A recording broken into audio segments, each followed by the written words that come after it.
জয় মা তারার জয়, জয় শ্রীগুরু বামদেবের জয়।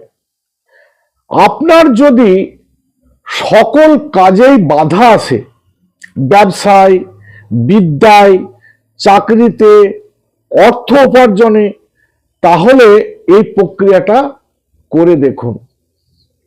কি করবেন?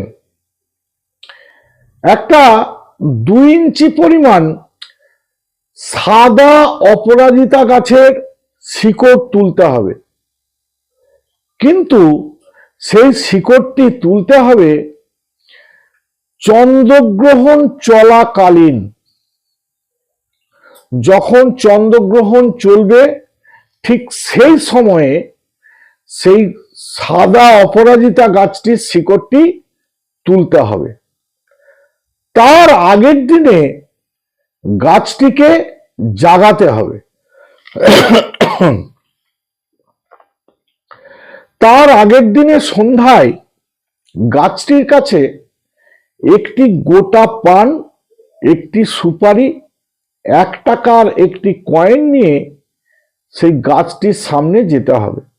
একটি ধূপ জ্বালবেন, জেলে এই মন্ত্রটি বলে গাছটিকে আহ্বান করবেন।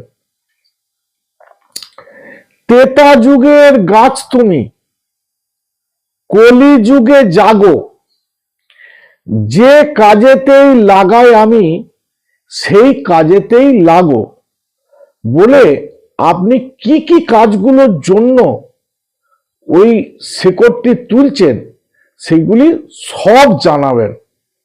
জানিয়ে প্রণাম করে চলে আসবেন। তারপরের দিনে চন্দ্রগ্রহণ। যখন চন্দ্রগ্রহণ চলবে তখন ওই গাছটির থেকে 2 ইঞ্চি পরিমাণ শিকড় তুলে নিয়ে আসবেন। এসে ওই অপরাজিতার শিকড়টি শোধন করবেন, গঙ্গা জলে ধুবেন। গঙ্গা জলে ধুয়ে একটি তামার পাত্রে রাখবেন। রেখে ওই অপরাজিতা মূলটিকে এই মন্ত্রটি বলে শোধন করবেন।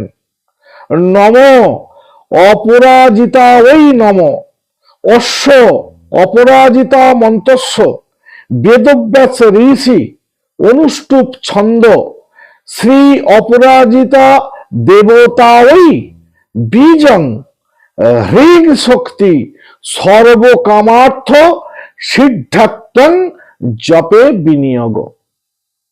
এই মন্ত্রটি বলে ওই সাদা অপরাজিতার শিকড়টিকে শোধন করবেন।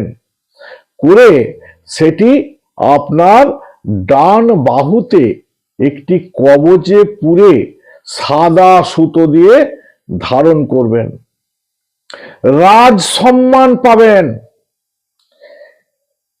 রাজ সম্মান পাবেন, অর্থ উপার্জন হবে, আয় বাড়বে, সংসারে শান্তি বিরাজ করবে। আপনি দেখুন, এই প্রক্রিয়াটি মনোযোগ সহকারে ভক্তি ভরে করে দেখুন।